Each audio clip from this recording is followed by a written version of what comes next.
Hey folks, we're starting YouTube memberships. If you want access to emojis, polls, behind-the-scenes videos, and other perks, check out and see if you want to become a member. Faster than a speeding bullet. I swear that never happens. More powerful than a locomotive. Able to leap tall buildings in a single bound. But he can also fly, so it's a tad less impressive when you know that. Look! Up in the sky! It's a bird! It's a plane! Well, I'm not looking up for any of those things. It's Supermonth!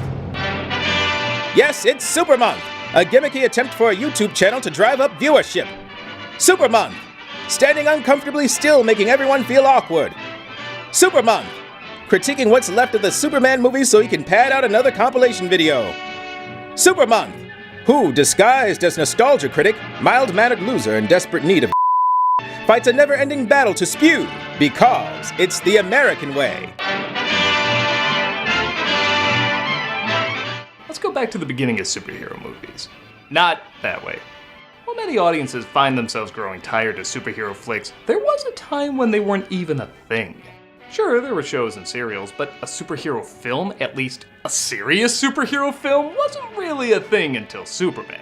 And even then, superhero flicks didn't really become a genre until Batman over 20 years later. And even then, it took a long time to become a regular thing. Superman really was the OG cinematic superhero. And while I've covered several of the Superman movies in the past, I never have talked about the ones that started it all. So, all throughout March, I'm gonna go over the cinematic Superman movies I haven't covered. Superman 1, 2, and 3, and then finish it off with a special look at the Snyder Cut, which combined might actually be as long as Superman 1, 2, and 3. So let's begin Supermonth. Supermonth! Wearing clothes so tight you wonder if he rolled up a pair of socks too. We're good. Let's start with the 1978 classic, Superman the Movie.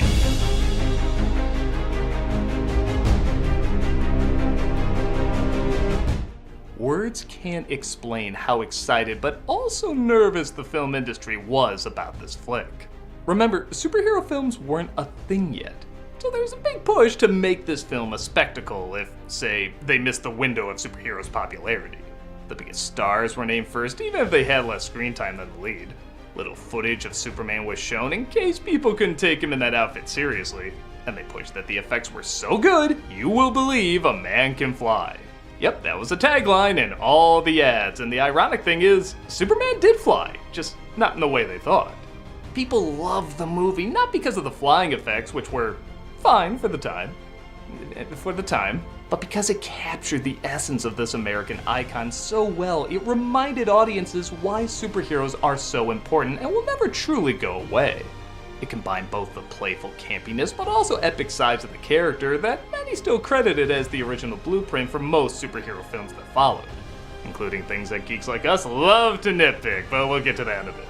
The film is still iconic all these years later, and we're gonna check out why. So let's start off, Supermonth. Supermonth! If he did roll up a pair of socks, why didn't he find a bigger size to tuck in his— We're good!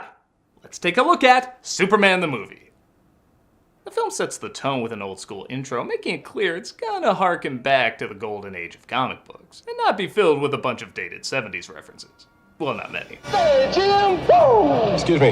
That's a bad outfit! All that's missing is a hat. But at the same time, the titles are like, with that noise, here's the real you're waiting for. Yeah, for 1978, these are some impressive intro effects. Their titles have you saying, alright, now I'm okay looking at nothing but text for 2 minutes. And as I'm sure countless people have pointed out, John Williams' amazing music is one of the few themes that actually sings its title without any lyrics. You hear it, you do too, it's not just me. We're introduced to the planet Krypton, or as some like to say, Krypton. For the planet Krypton, I tell you, Krypton. leave Krypton. It sounds like they're saying it while eating something bad. Planet Krypton. Though maybe that's from the Krypton accent Marlon Brando has playing Jor-El, which I can only describe as British Canadian? Specific charges herein against the individual. My friends, you know me to be neither rash nor impulsive. Pronounce judgment on those accused. Look, they encase people in slinkies. I'm not going to question their odd ways. They're sending off 3 criminals led by General Zod, played by Terence Stamp, for trying to overthrow their government. Chief architect of this intended revolution and author of this insidious plot. All he said was find more votes. On the woman Ursa, whose perversions and unreasoning hatred of all mankind have threatened even the children of the planet Krypton. I still don't know what that means, and I'm still afraid to ask what that means. They're banished into a kinda cheap, but also kinda cool effect. But subject change, planet exploding. And I tell you that we must evacuate this planet immediately. I tell you, Krypton is simply shifting its orbit. Krypton warming just isn't a thing. Stop trying to get upvotes on your socials. With the council forbidding him to tell anyone else, Jor-El uses what little he has to get his baby boy off the planet. Have you finished? Nearly. What if we wrap them in color? You know that's outlawed. Only Pillsbury Doughboy glow-in-the-dark tinfoil is allowed. Fun fact, though a strange illusion, these suits actually did glow on camera, but not in real life. Which is good. I think this kid would have had nightmares about radioactive people if they did. He'll be odd, different. He'll be fast. Virtually invulnerable. Honestly, I'm hoping he doesn't enslave them all. You will make my strength your own. See my life through your eyes. For as brief as Brando scenes are, he does make them count. You really feel the weight of this guy coming to grips with the end of the world, yet having some semblance of hope for his own son, which he now has to say goodbye to. It's a lot of emotions to play, but he really does nail it with a lot of calm, but also heartbreaking dignity. This is all I can send you. Kal-El. He needs to be changed. Oh, no time, send him out. They launch him in the crystal water chestnut, and for not even 20 minutes, this intro has all the makings of a Wagnerian climax. This feels appropriately large and epic because we've had time to see and feel the relationships built on this planet. I mean, obviously it needs more technobabble and pterodactyls and clinical Nolan writing, and yeah, okay, I'll play nice. I still say Krypton is shifting its orbit! Kal-El is sent to Earth with somehow all his bodily necessities taken care of, as Jor-El passes on basic information for him to survive on Earth. Which Einstein called his theory of relativity, embedded in the crystals before you. Remember, 9/11 was an inside job. Taylor Swift runs the White House and the moon landing was faked. By us. What was that? The pod crash lands near a couple called the Kents, and let's hope this kid has a real good sense of humor as an adult, and the couple try to figure out what's to be done with him. Who that boy's proper family is. He hasn't got any. Not around here anyway. Martha, are you thinking what I think you're thinking? We have dinner tonight, for us and the family. But they figure out that meat might be a little rough, so they decide to keep the child and tell no one of his origins or his powers. He grows up into a teen named Clark with a kinda distracting Chris Reeve voice, but honestly, you do get used to it pretty fast, and it does surprisingly blend pretty well. A whole bunch of us are going up to Mary Ellen's. Ken can't make it. What are you talking about? I just finished stacking all that. This running effect can look a little silly, but again, for 1978, it's pretty impressive. And it is cool that this is the original Superman and Lois Lane. Though it is a little odd that that's supposed to be Lois Lane, as the extended cut shows. Lois Lane, you have a writer's gift for invention. I'm glad they cut this as one, there does not look like there's that much of an age difference between them, and two, if there was, she would be older. How'd you get here so fast? I ran. Clark finds it rough, though, not being able to tell anyone about his special abilities. And there's one thing I do know, son, and that is you are here for a reason. It's not to score touchdowns. We gotta play it cool. Lay low, let everyone think you're normal, and then when the time is right, hold the White House hostage. We've talked about this.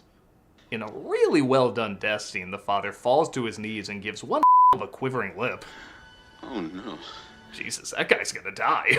And Clark is literally in the dark about it until it's too late. It's a very eerie and heartbreaking moment.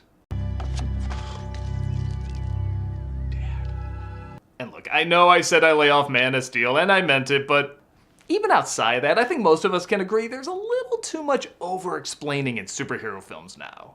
Which a part of me gets, as for a while they were seen as more kid stuff, and now people see the value in them, but for all the sitting down and talking paragraphs upon paragraphs about how epic their emotions are, I appreciate the simple yet direct emotion of this line. All those powers.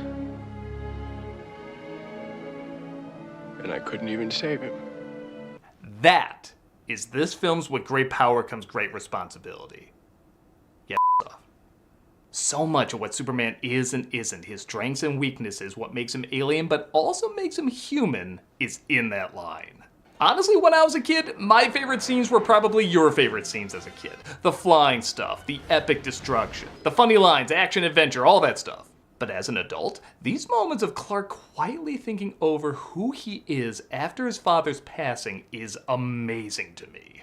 It is so simple, yet so grand and epic, and it's paced and shot that way.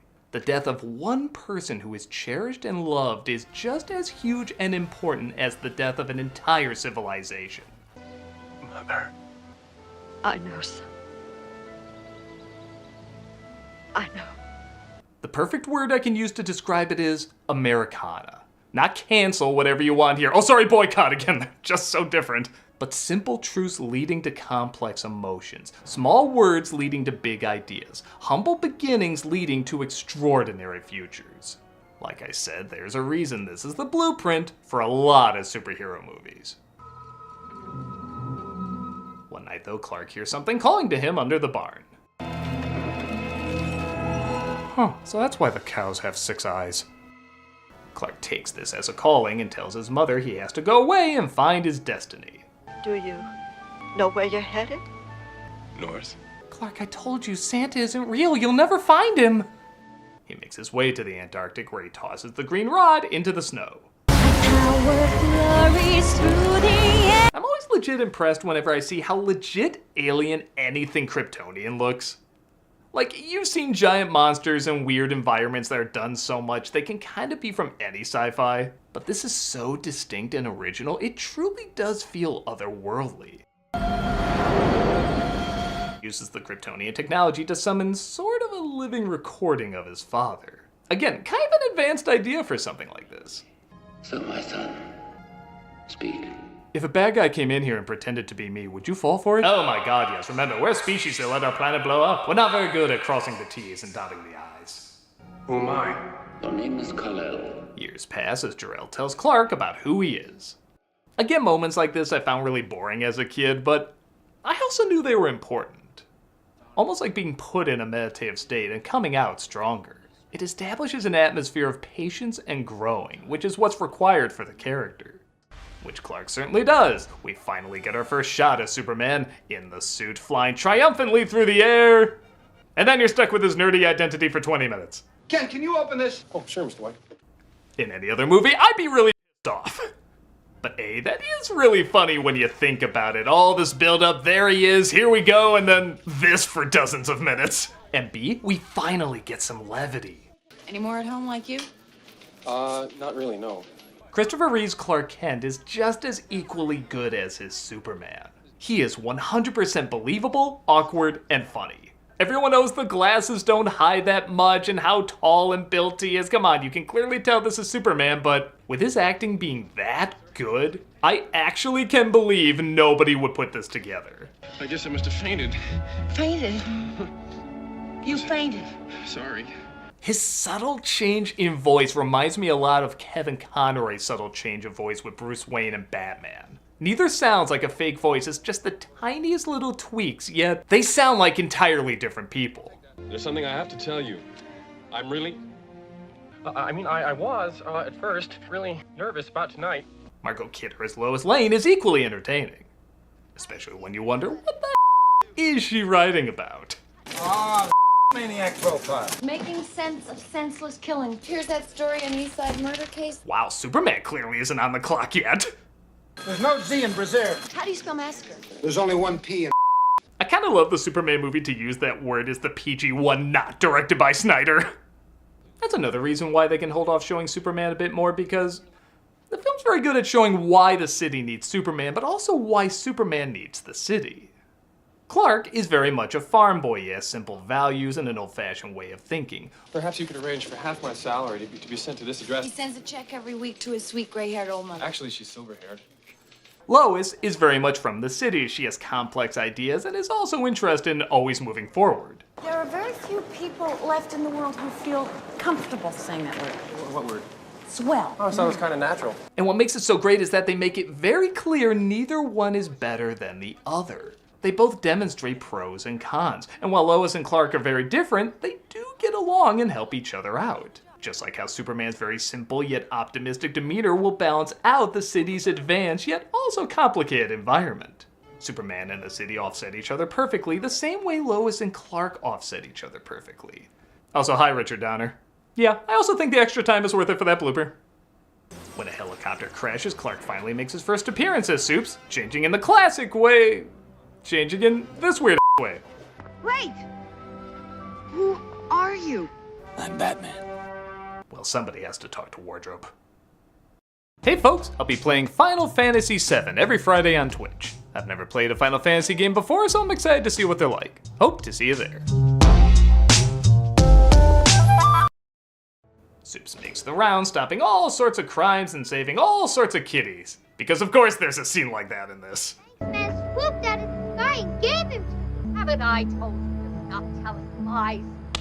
Jesus, you saved the cat, yet you overlooked the child abuse going on inside! The proper party was saved. He even saves Air Force One. And to be fair, that's how Biden thinks planes fly anyway. Do I even need to say why Reeve is the best Superman? On top of being a pitch-perfect Clark Kent, he has both the reassuring smile that everything is gonna be okay, and the intimidating stare that says nothing will stand in his way until things are okay. Even in an outfit as silly as that. Otis, take the gentleman's cape. I don't think he wants me to, Mr. Luthor. He's an authority figure you actually do want to give your authority to because he's earned your trust on every level. Miraculous saving. We've had reports of a burglar being apprehended. Fox News says illegal immigrants stealing jobs from always innocent cops. MSNBC says Superman's color's not gay enough. This leads us to our villain Lex Luthor, played by Gene Hackman, with his bumbling sidekicks Otis, played by Ned Beatty, and Miss Tashmaka, played by Valerie Perrine. How do you choose to congratulate the greatest criminal mind of our time? Try twist it. So Luthor is kind of like Tim Burton's Catwoman, not comic accurate, but still a lot of fun. I do prefer the more menacing takes we've had in other versions, but his egocentric does get a lot of laughs, and when he needs to, he can come across as very menacing. Is that how a warped brain like yours gets its kicks? Planning the death of innocent people? No, by causing the death of innocent people. I have no doubt he meant that. But yes, it is lame that he's not bald, and all because Hackman just didn't want to do it. Richard Donner had to actually convince him for months just to shave his mustache. This guy is like the anti-method acting. Instead of working around a role, he has the role work around him. But as I mentioned, all the acting in this is pretty good, including the chemistry between Reeve and Kidder. Has he got a family? Where does he live? Oh my god, a super pic. So they don't on Krypton. No, it's an invite to meet up with Superman, as Lois wears what I'm sure she wears to every interview. Must have gone to the O'Neill School of Journalism. And the two flirt like children on a first date. Do you have a girlfriend? No, I don't, but if I did, Miss Lane, you'd be the first to know about it. Ooh. See through anything. Yes, I can. What color underwear am I wearing? Yeah, something I never noticed till this time around. This movie's really Pink. Pink. Mouth to mouth. I won't have one of my men doing anything I wouldn't be prepared to do myself. Do you like pink? I like pink very much, Lois. Come out! Hey! I guess it is a movie about a good-looking guy flying around in tights, but man, sometimes these movies make the Schumacher films look subtle. Why did you kiss me first? I didn't think you'd let me later. That's not how it works. That's not how any of this works. I sort of have a problem seeing through lead. Oh, that's interesting. Can't see that coming back to bite you in the later. Tell me, what's your kryptonite? Oh yeah, it's kryptonite. Ready? Clark. No, I'm not. Said that you're just a... Oh, yeah. Not Clark Kent, by the way. He takes her flying in a scene that's very romantic and also very aerodynamically impossible. And it's a very nice, lovely moment. Until that poem. Can you read my mind? I don't know who you are. Just a friend from another star. I know so many people who absolutely love this scene until it gets to the dumb poem. Here I am, like a kid out of school. I'm a fool. Oh. Now, to her credit, about half of Lois's lines are pretty lame. Do you eat? What? But Kidder's performance often does make them work, and she is trying as hard as she can to make this poem work. Sometimes it's passable, other times... You can see right through me. Can you read my mind? It's a poem! What's a poem doing here? Believe it or not, it could be worse. She was originally supposed to sing this. Yep, the lyrics actually match up perfect with Williams' theme. Marie McGovern even did a cover of it. Can you read my mind? On second thought, maybe the poem's not sounding that bad. If you need a friend, I'm the one to fly to. Meanwhile, the only poem going on in Clark's head is, there once was a reporter for Nantucket. You okay? Uh-huh. He drops her off, and she finally thinks of an appropriate name. What a Superman. Superman. I'll call him Black Panther. Lex Luthor, maybe while putting together too quickly that kryptonite can kill him. But this stuff here will kill him. Puts together a scheme to not only acquire some kryptonite, but also rewire some missiles for his diabolical scheme. Otis screws up though, and their first attempt doesn't work, so... All right, get it right, will you? Okay, when did this turn into a Merry Melodies cartoon? Does Luthor just have a Bugs Bunny dress ready to put on and say, "Oh, howdy, boys"? Only one thing alive with less than 4 legs can hear this frequency, Superman, and that's you. Luthor makes a call to Clark on a frequency only he can hear, so Superman... What? Makes his way to his hideout. It's open. Come in. Luthor talks about his scheme to have one missile blow up California so he can sell real estate and another missile blow up somewhere else so Superman can't stop both. Now, this is California. Don't need a geography lesson from you. Where was I? California. California, right. This leads to probably my favorite joke when Otis tries to sneak in a little bit of property for himself. Marina Del X. Otisburg. Otisburg? Where's this monster? She's got her own place, man. Otisburg? I'd visit Otisburg.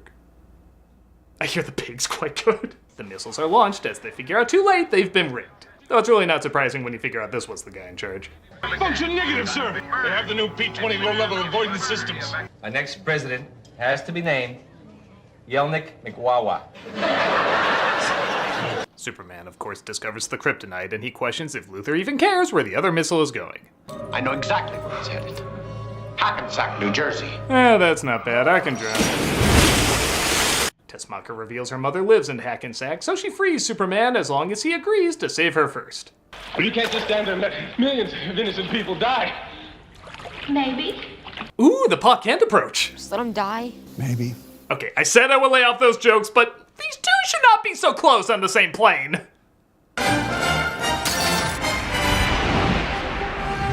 You will sometimes believe a man can fly. Okay, for every corny effect, there's a good effect too. A lot of these moments are really well done and actually kind of intense. Well, most of them. Huh, better than my chiropractor. Lois is caught in the middle of it all, though, as this earthquake clearly has it out for her. No, really, once it gets to her car, it stops right in its tracks. I guess God's not a fan of bad punctuation either. I knew I should have made a left turn at Albuquerque.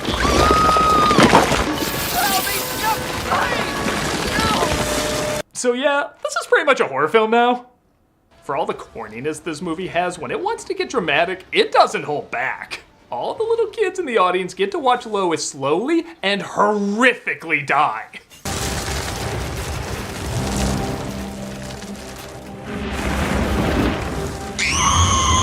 And Superman's reaction matches that intensity.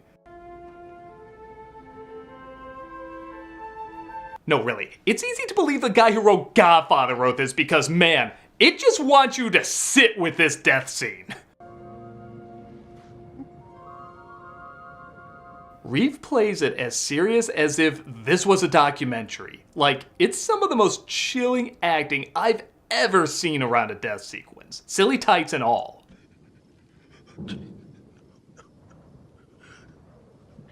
No part of this is half effort. He is committed to convincing you he just lost the most important person on the planet to him.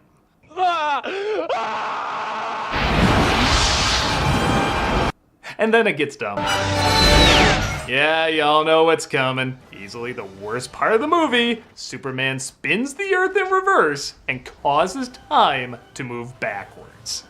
There's a million reasons why this doesn't work.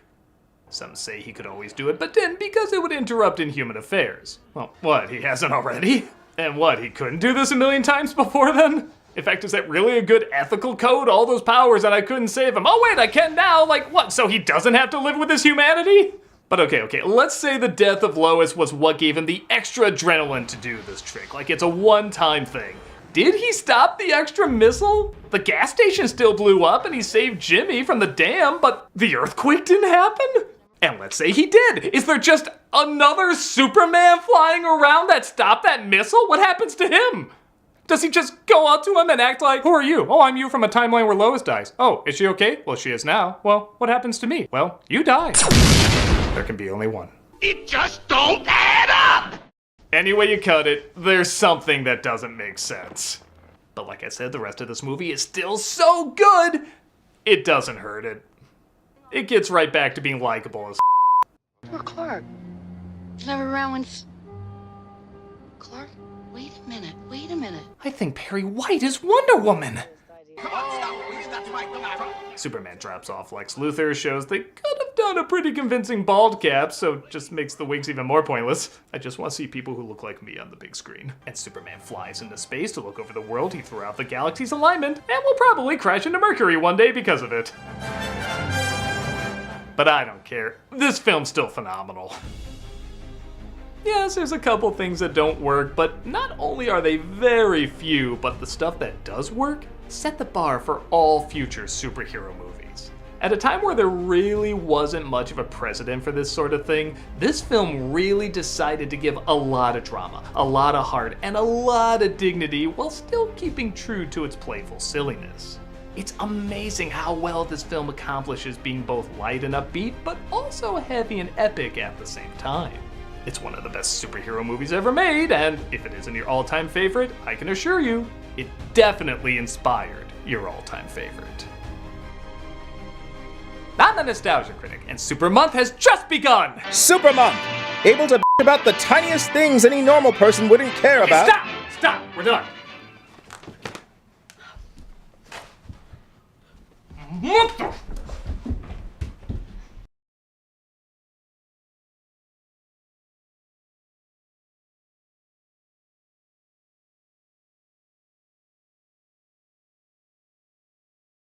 Otisburg?